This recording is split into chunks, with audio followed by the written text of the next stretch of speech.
Cell ये चीज़ transaction जो है ये ट्रांसफ़र में आएगा। दूसरा है exchange. Sale all of is no exchange is you are exchanging the property or any asset with each other. That is, X is selling a flat to Y and Y is selling a flat to X. दिखने में वो cell है, लेकिन अगर exchange में document बनाया जाए तो वो ट्रांसफ़र में आएगा क्या? Answer is yes, it is going to be covered under transfer. Next is relinquishment of rights. Relinquishment एक वर्ड है और दूसरा वर्ड है extinguishment of rights.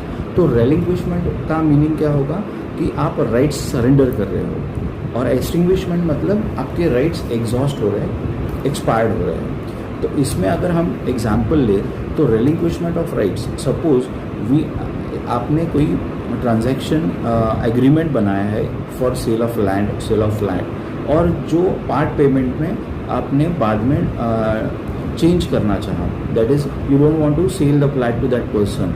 In that case the other party is going to get the rights of having specific performance। तो जहाँ पे legal rights create होते हैं और वो वहाँ पे आप सरेंडर कर रहे हैं, वेव कर रहे हैं, और उसके बदले में आपको कंसिडरेशन मिल रहा है, that is called as relinquishment of rights, and that will be covered under transfer as well as it will be covered under capital gain।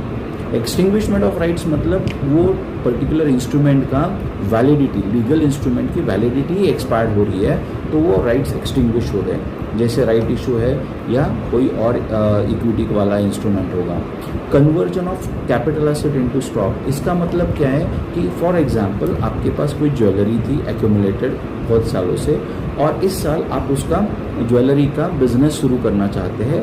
In that case that jewellery till that date was your capital asset as per section 2 subsection 14, और आज के बाद जब आप उसको convert कर रहे हो स्टॉक में, तो वो दिस है क्या कि स्टॉक एसेट आपका ही है और स्टॉक भी एसेट आपका ही है, लेकिन कन्वर्जन क्या हो रहा है, the nature of the product, that is first it was identified as a capital asset, now it is identified as a stock. तो ये जो कन्वर्जन है ये भी ट्रांसफर में कवर हुआ है, लेकिन इसके ऊपर आप टैक्स कब पे करोगे, जब आपका स्टॉक एक्चुअल बिजनेस में सेल आउट होगा, तब आप उसको कवर करोगे कैपिटल गेन में, और उसके लिए सेक्शन 45 सबसेक्शन 2 में बताया गया है कि उसका टैक्सेशन कैपिटल गेन कैसे कैलकुलेट करना है। इसके अलावा है redemption of zero coupon bond, ये भी आपके ट्रांसफ़र के कॉन्सेप्ट में आता है। तो समझना क्या है कि ट्रांसफ़र के कॉन्सेप्ट, ट्रांजैक्शन जब तक ट्रांसफ़र के डेफिनेशन में नहीं कवर हो रहा है तब तक आप कैपिटल गेन से बाहर हैं। Otherwise once it is covered under definition of transfer and